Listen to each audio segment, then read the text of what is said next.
The parents of a Utah mother charged with murdering her estranged husband are now in jail, accused of helping her cover up the crime. I'll tell you what police say Jennifer Gledhill's parents did and why they may not be getting out of jail anytime soon. Welcome to Crime Fix. I'm Angenette Levy. I've been telling you about Jennifer Gledhill, the Utah mom accused of murdering her husband, Matt Johnson, and then hiding his body somewhere in Utah north of Salt Lake City. Police have still not found Johnson's body. Jennifer Gledhill appeared in court last week. Good morning, ma'am. Is your name Jennifer Gledhill? Yes, it is. And there are some issues we need to discuss. Number one is that the state is requesting a pretrial protective order. The protected parties, in this case, there are 3 protected parties, ma'am, so I'm going to read their names and then ask if you know them. Do you know all 3 of those individuals, ma'am? Yes. And Ms. Argyle, can I ask the state, what's the basis for the protective order? They're not listed, those individuals are not listed as alleged victims. Children of the victim and the defendant, and there is some concern about obstruction that has been alleged to have already occurred and involvement with the children specifically. They will be likely witnesses in this matter. Ms. Gledhill, for now, and until Judge Mao tells you something differently, ma'am, I am going to order that you have no contact with Johnson. So, ma'am, that means no in-person, no telephonic, no electronic contact. Ma'am, if you're released, you may not go near their residence, school. You may not have anyone else contact them on your behalf. And, ma'am, while this order is in effect, you may not possess a weapon or ammunition. Ms. Gledhill, do you understand everything I just told you? Yes. All right, I'm going to sign this order right now. A copy will be served upon you at the jail. Ma'am, as I mentioned, this is a temporary order and it's subject to review by Judge Mao. Your attorney can certainly bring this up at the next hearing. But until that happens, ma'am, it is the court order that you not have contact with those individuals. Okay. Police said they found out about Jennifer Gledhill murdering Matt Johnson when an informant called them. That informant turned out to be a man Gledhill had been involved with, and he told police that she confessed to shooting and killing Johnson as he slept in their bed. And then she moved his body in a container in her minivan and buried him somewhere in a shallow grave. The informant told police that Gledhill said she and Johnson had argued after he confronted her about having a relationship with another man. I spoke with Salt Lake County DA Sim Gill about the case. I think that what is interesting about this is that there are multiple threads that overlap. And what's important about that is how they complement each other and corroborate each other. And that was really important as part of the both the decision to file as well as through the investigative process. And certainly the alleged informant there is very important in terms of the information that he was able to bring, and then subsequently police investigations and prosecution efforts confirmed and corroborated, right? So it's an important piece.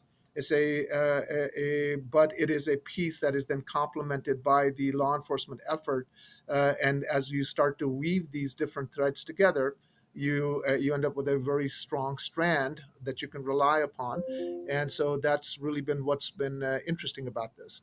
That is the information from law enforcement's efforts, the on-site review of the alleged scene where that happened, the physical evidence that was gathered there, the statements that were made by the informant, the neighbors who were there, the other forensic evidence that was gathered, as we stated in our probable cause statement, that we saw that there was an allegation that he was shot in the head while he was asleep. The mattress was missing. There was a brand new mattress. The initial forensic work that was done there saw that it was consistent with the corroboration of having cleaned the site with the bleach materials and the cleaning the materials that were found, and the state of the scene was found. Then the removal of the carpet there, which allowed us to find physical evidence, which was tested to corroborate that it was human blood that was down there. So these elements all sort of overlap and corroborated, as we state in our probable cause statement, to justify the filing of the charges that we did. Now there's a new twist, and it's not completely unexpected. Jennifer Gledhill's parents, Tom and Rosalie Gledhill, have been charged with several counts of obstruction of justice. Her father, Tom Gledhill, is accused of lying to detectives, and he's accused of helping her order a new mattress to replace the bloody one The detectives claim Matt Johnson was shot on as he slept. An affidavit says, on September 26, 2024, the suspect messaged the arrested person that the mattress be delivered to the AP's address. On September 26, 2024, the AP's cell phone data showed the AP texted the suspect the mattress was delivered. The suspect requested the mattress be delivered to the AP's residence. The suspect's cell phone message showed she would pick up the mattress from the AP. On the outside, the Johnson and Gledhills look like the picture-perfect family, but police say they were not. So I decided to search them on TruthFinder to see what I would find. Truthfinder.com is one of the largest public records search services. I put in Rosalie Gledhill's name and found that she had a speeding ticket and another ticket for driving with an expired license. Her husband, Tom, did not show any criminal or traffic records. They were just charged with obstruction of justice, so that's not going to show up just yet. What's really great about TruthFinder, it will show you past and current addresses, social media accounts, possible relatives, and phone numbers of the people you search. And also, it's going to show you the sex offenders who live in your neighborhood. You should try it. And right now, I have a great deal for you. You can get 50% off of confidential background reports. Just log on to www.truthfinder.com/LCCrimeFix and start accessing information about almost anyone.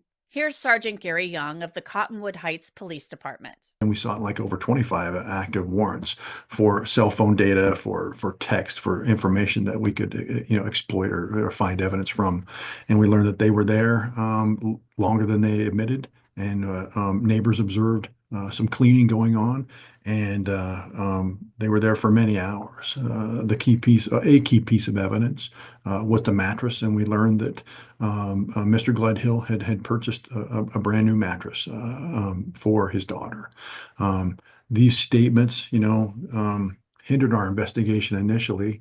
And had they had some full disclosure at the time, or if they were honest, then we would have, had more evidence to start. But now we're playing catch up. The affidavit goes on to say the AP was asked if he was at his daughter's residence, 7308 South Horizon Circle, cleaning. The AP denied of any cleaning and stated he was there less than an hour.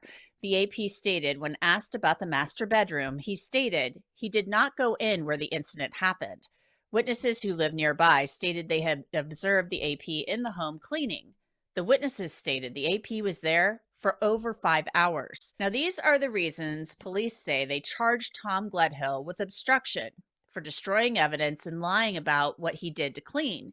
So what about his wife, Rosalie? An affidavit says the AP was asked if she was at her daughter's residence, again, 7308 South Horizon Circle, cleaning.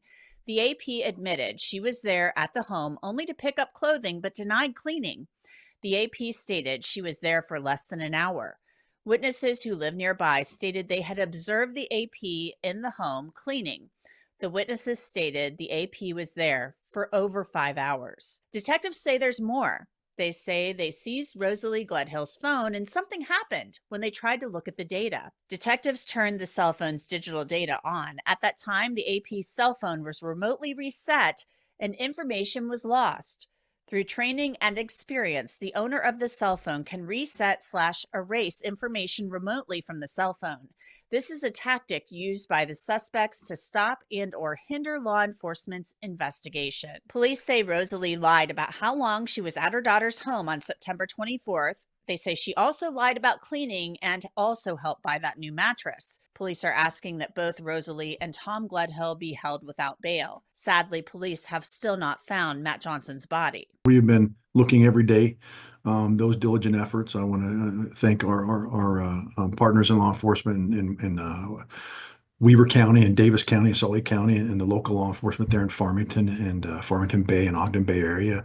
And the Utah National Guard has been assisting. We've been looking, and we are hoping to have some positive outcome.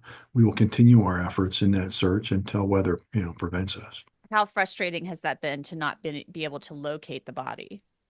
Extremely. Yeah, it's a needle in the haystack, and we have a general description of north of Salt Lake County, and the likely places we're looking, have not been very fruitful. We've had drones and cadaver dogs and searchers on foot, looking at the more likely places, and we've been stumped. So it is frustrating for our detectives to go out and they put on waders, they crawl through culverts. They are looking diligently, and we're unable to find his shallow grave. And even more sad, Matt Johnson and Jennifer Gledhill's children are not with family right now. Well, they are in state's custody, and they are being well taken care of. Our hearts out to the children. They're still attending school, but there's a lot of unknowns in their life, with their mother and their father, a victim of the worst case of domestic violence, and their future is uncertain, but they're being cared for by the state. I want to bring in Sky Lazaro. She's a defense attorney based in the Salt Lake City area. Sky, this case gets more and more interesting. It's very sad. Your thoughts on the parents now of Jennifer Gledhill being charged with obstruction? Well, first of all, they've been arrested. They haven't been charged. I looked this morning and I didn't see any formal charges that had been brought against them as of yet. Really sad, I think, across the board for this entire family, obviously. If what they're alleging is true, although, as we all know, murder without a body gets a little bit difficult sometimes.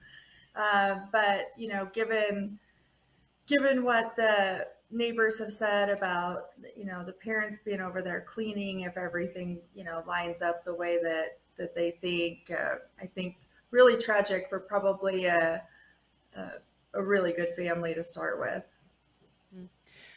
Jennifer Gledhill, she was arrested, I guess, at first and held on suspicion of murder and abuse of a corpse, things of that nature. She now has been formally charged, and police are still looking for Matt Johnson's body. They still, as you mentioned, have not found his body.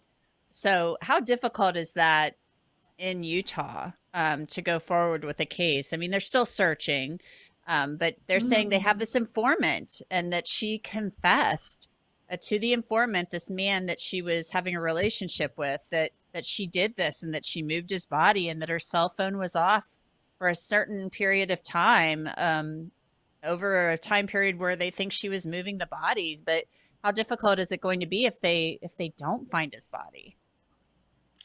I don't know in the end if that really is going to matter. I mean, a lot of this evidence is circumstantial.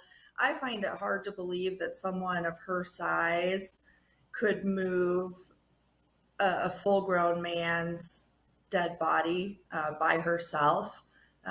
Just, in my experience in this line of work, this case is going to pivot on circumstantial evidence. They do have an informant. We don't know a lot about him. There's some suspicious behavior. If I remember right in the probable cause statement, I think they ping her phone or they put her car up north where she said that she put the body. So, Yes. I think there's a lot of bad facts for her here in this. And, if it's one of those cases that doesn't look like it's one you can beat, maybe you cooperate and tell them where it is, because that may get you some goodwill with the state. Let's go back to the parents. As you pointed out, yes, the parents, they're being held on these obstruction charges. They haven't been formally charged. We believe the DA will move forward with that, but they're asking that the parents not be released on bail because the police believe they may further obstruct the investigation. Do you believe maybe that's a way for the parents to maybe pressure the parents to give up what they know? We already have, as you say, some bad facts regarding the parents. We have dad telling the police allegedly, well, I didn't go in the room where the incident happened. We have the neighbors, as you mentioned, saying, look, I saw them over there cleaning for like 5 hours, but the parents say they were there for an hour.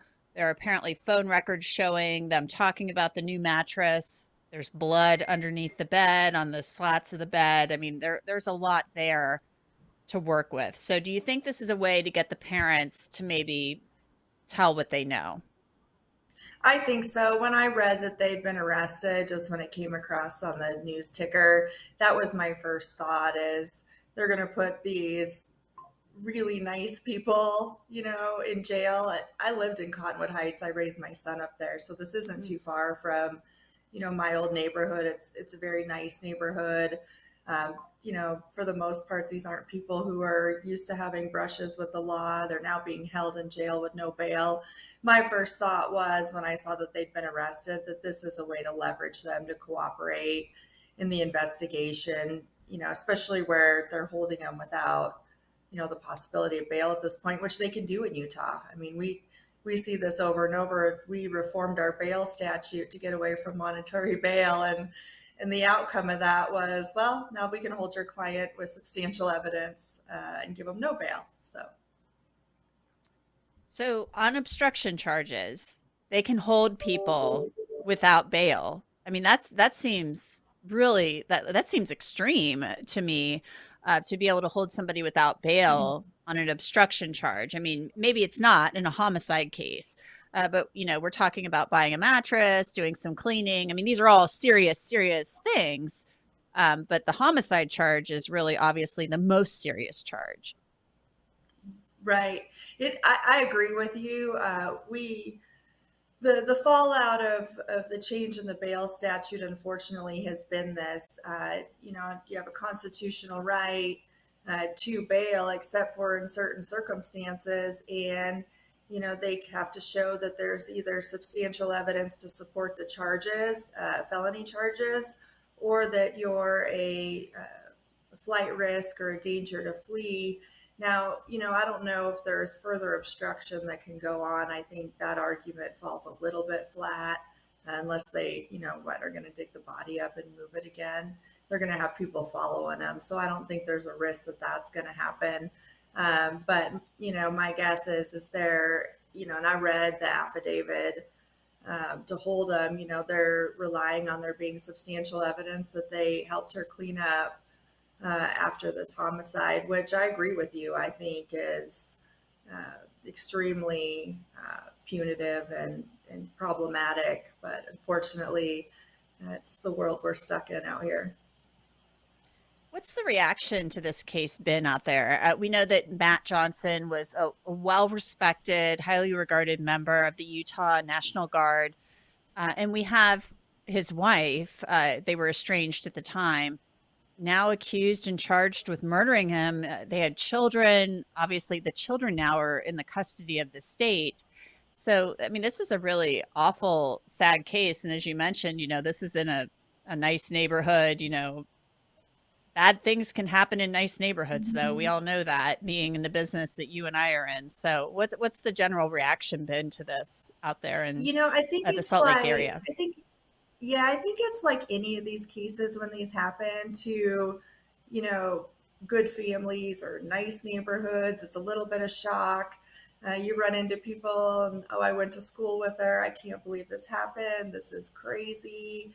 I think it's a lot of shock and disbelief as far as kind of what I hear, or kind of the reaction on the street, and even from the people that knew them. I've run into a few people just in passing who want to talk to me because I, talk to you guys a lot, things like that, about it. And, they're really, I don't think anyone ever saw this coming. There's certain cases where you read about it and you're like, well, okay, I can see that happening. I don't think this was one of them. So I think it's a lot of sadness for the family and a lot of shock and kind of disbelief that, this actually happened. It's a really sad case, and we'll be continuing to keep an eye on it. Sky Lazaro, thank you so much for coming on. I appreciate it. Yeah, thanks for having me as always. And that's it for this episode of Crime Fix. I'm Angenette Levy. Thanks so much for being with me. I'll see you back here next time.